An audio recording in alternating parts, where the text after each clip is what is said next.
Good Morning Business. Business Plan.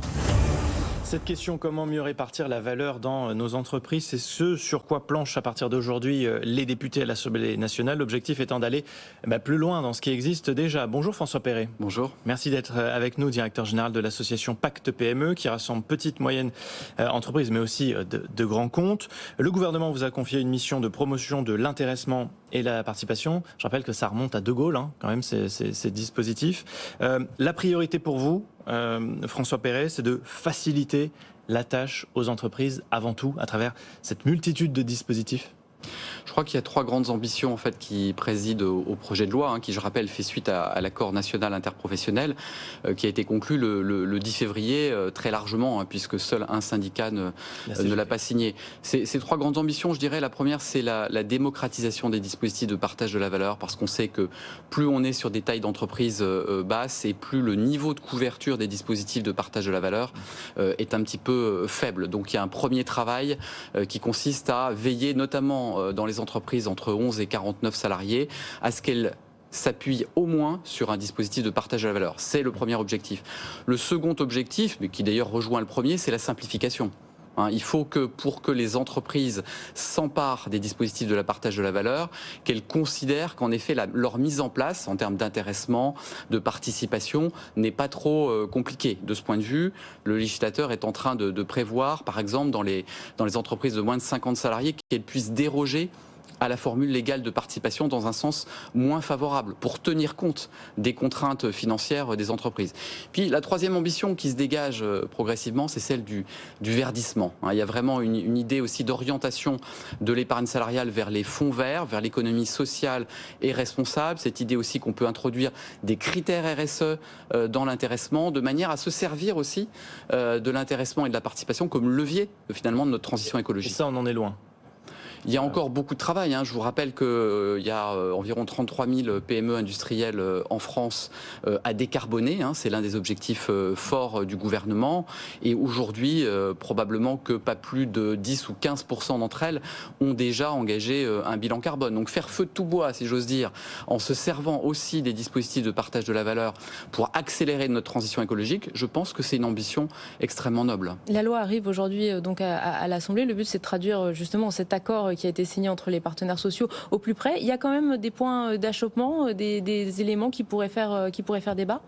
Alors, il y a, je dirais, il y a toujours évidemment il y a beaucoup de points quand même relativement consensuels. On n'est pas sur un sujet extraordinairement clivant. Et 1,5 million de salariés devraient en bénéficier si la loi est votée normalement. Alors effectivement, ce qui se passe, c'est qu'on a calculé avec les députés Louis Marguerite, qui est le rapporteur de la loi, que sur les entreprises de 11 à 49 salariés qui sont concernés par cette généralisation des dispositifs de partage de la valeur, ce qui représente à peu près 130 000 entreprises, il y en a une sur deux qui est concernée. Pourquoi ? Parce qu'il y en a environ 65 000, une sur deux, qui présentent les conditions financières pour le faire, c'est-à-dire qui a fait un bénéfice de plus d'1% de son chiffre d'affaires pendant 3 années consécutives.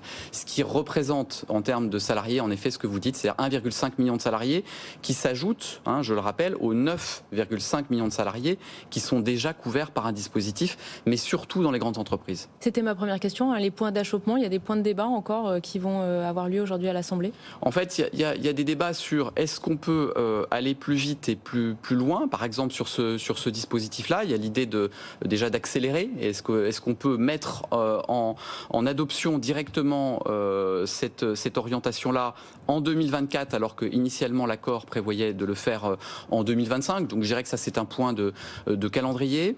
Il y a évidemment des réflexions sur la partie bénéfice exceptionnel, qui est toujours potentiellement un sujet de friction entre les uns et les autres. Jusqu'où il faut aller dans l'exigence, demander aux entreprises qui dégagent des bénéfices exceptionnels de les reverser sous forme de supplément d'intéressement et de participation. On sent que ça peut être également un sujet.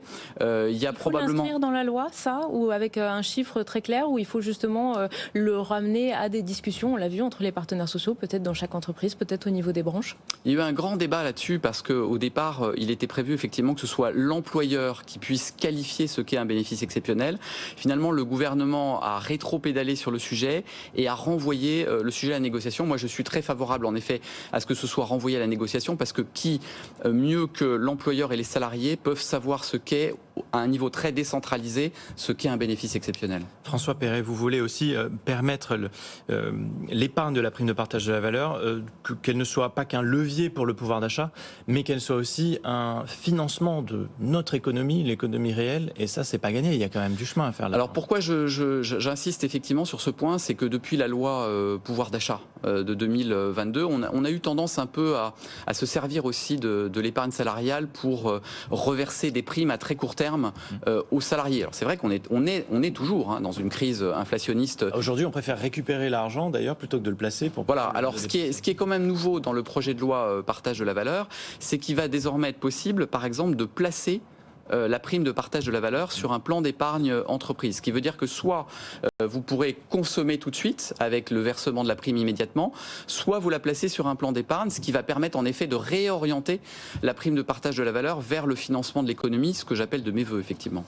Merci beaucoup d'avoir été avec nous, François Perret, directeur général de l'association Pacte PME. Merci.